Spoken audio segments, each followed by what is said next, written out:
प्रेरितों के कामों का वर्णन अध्याय 24। 5 दिन के बाद हनन्याह महायाजक कई पुरनियों और तिरतुल्लुस नाम किसी वकील को साथ लेकर आया। उन्होंने हाकिम के सामने पौलुस पर नालिश की। जब वो बुलाया गया तो तिरतुल्लुस उस पर दोष लगाकर कहने लगा कि हे महाप्रतापी फेलिक्स, तेरे द्वारा हमें जो बड़ा कुशल होता है और तेरे प्रबंध से इस जाति के लिए कितनी बुराइयां सुधरती जाती हैं, इसको हम हर जगह और हर प्रकार से धन्यवाद के साथ मानते हैं।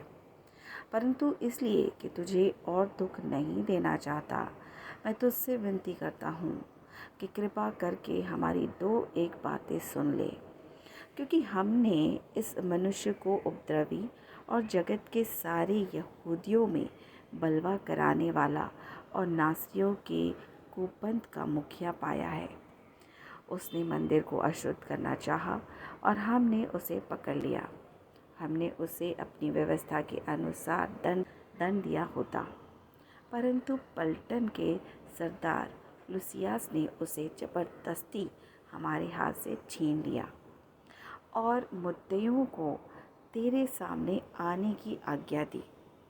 इन सब बातों को जिनके विषय में हम उस पर दोष लगाते हैं, तो आप ही उसको जांच करके जान लेगा। यहूदियों ने भी उसका साथ देकर कहा, ये बातें इसी प्रकार की हैं। तब हाकिम ने पौलुस को बोलने के लिए सहन किया तो उसने उत्तर दिया, मैं यह जानकर कि तू बहुत वर्षों से इस जाति का न्याय करता है, आनंद से अपना प्रत्युत्तर देता हूँ।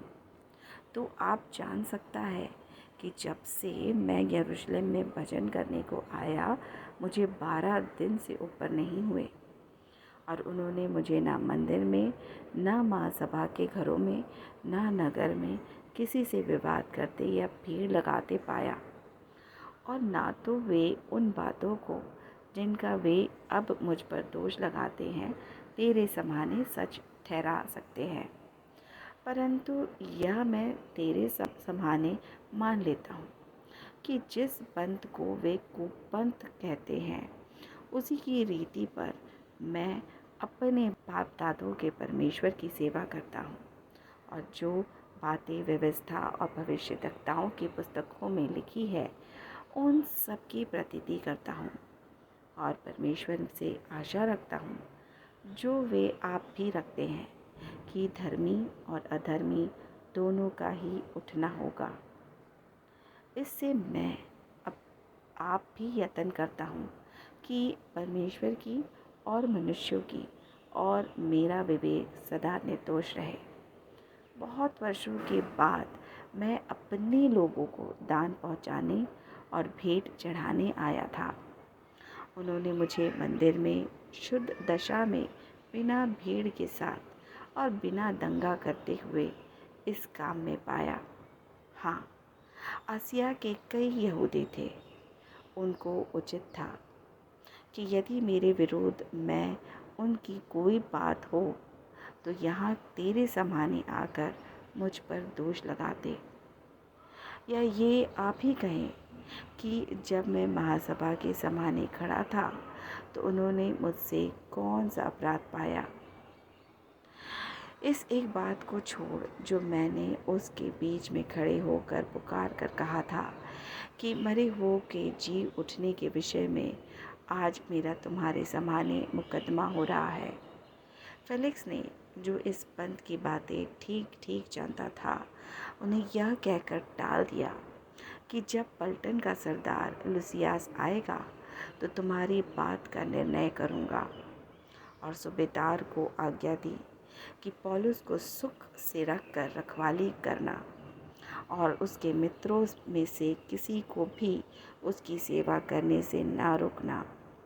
कितने दिनों के बाद फेलिक्स अपनी पत्नी द्रुसिल्ला को, जो यहूदिनी थी, साथ लेकर आया और पौलुस को बुलवाकर उस विश्वास के विषय में जो मसीह यीशु पर है उससे सुना।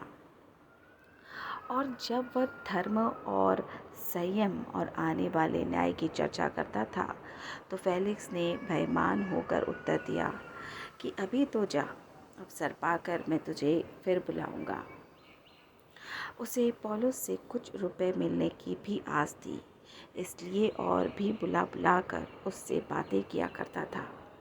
परंतु जब 2 वर्ष बीत गए तो परिकयुस फेस्तुस फेलिक्स की जगह पर आया और फेलिक्स यहूदियों को खुश करने की इच्छा से पौलुस को बंधुआ छोड़ गया।